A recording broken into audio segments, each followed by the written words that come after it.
Hi hello ನಮಸ್ಕಾರ, ನಾನು ನಿಮ್ಮ ಶಂಶೀರ್ ಬುಡೋಳಿ.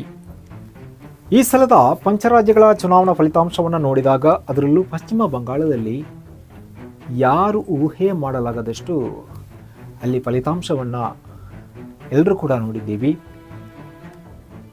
ಫಲಿತಾಂಶ ಪ್ರಕಟ ಆಗಿ 2 ದಿನ ಆಗ್ತಾ ಬಂತು. ಇವತ್ತು ಶುಕ್ರವಾರ ಪಶ್ಚಿಮ ಬಂಗಾಳದಲ್ಲಿ ಅಂದರೆ ವೆಸ್ಟ್ ಬೆಂಗಾಲ್ನಲ್ಲಿ ದೀದಿ ಖ್ಯಾತಿಯ ಮಮತಾ ಬ್ಯಾನರ್ಜಿಯ ಸೈನ್ಯವನ್ನು ಸೋಲಿಸಿ ಬಿಜೆಪಿ ಪಕ್ಷ ಇದೇ ಮೊದಲ ಬಾರಿಗೆ ಪಶ್ಚಿಮ ಬಂಗಾಳದಲ್ಲಿ ಸರ್ಕಾರ ರಚನೆ ಮಾಡೋಕ್ಕೆ ಕ್ಷಣಗಣನೆ ಶುರು ಮಾಡಿದೆ. ಸುವೇಂದು ಅಧಿಕಾರಿ ಪಶ್ಚಿಮ ಬಂಗಾಳದ ಮೊದಲ ಬಿಜೆಪಿ ಸರ್ಕಾರದ ಪ್ರಥಮ ಮುಖ್ಯಮಂತ್ರಿಯಾಗಿ ಶನಿವಾರ ಪ್ರಮಾಣ ವಚನ ಸ್ವೀಕಾರ ಮಾಡ್ತಾರೆ ಎಂಬ ಮಾಹಿತಿ ಸಿಕ್ಕಿರುವಂಥದ್ದು.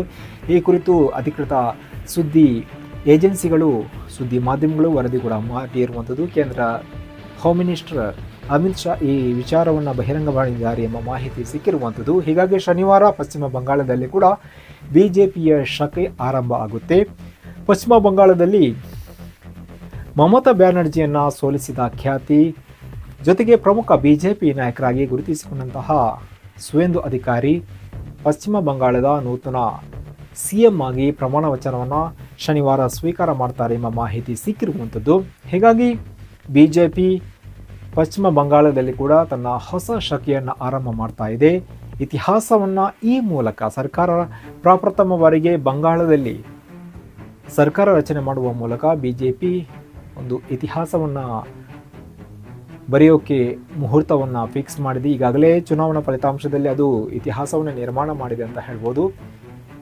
ತದನಂತರ ಪಶ್ಚಿಮ ಬಂಗಾಳದಲ್ಲಿ ಅಕ್ರಮ ನುಸುಳುವಿಕೆ ಇರುವುದು, ಇನ್ನಿತರ ಕೆಲವು ವಿರೋಧಾತ್ಮಕ ಘಟನೆಗಳನ್ನು ತಡೆಗಟ್ತೀವಿ, ಅದಕ್ಕೆ ಅವಕಾಶ ಕೊಡಲ್ಲ ಅಂತ ಬಿಜೆಪಿ ನಾಯಕರು ಈಗಾಗಲೇ ಅಲ್ಲಿ ಹೇಳಿಕೆಯನ್ನು ಕೂಡ ನೀಡಿರುವಂಥದ್ದು. ಈಗಾಗಲೇ ಪಶ್ಚಿಮ ಬಂಗಾಳದಲ್ಲಿ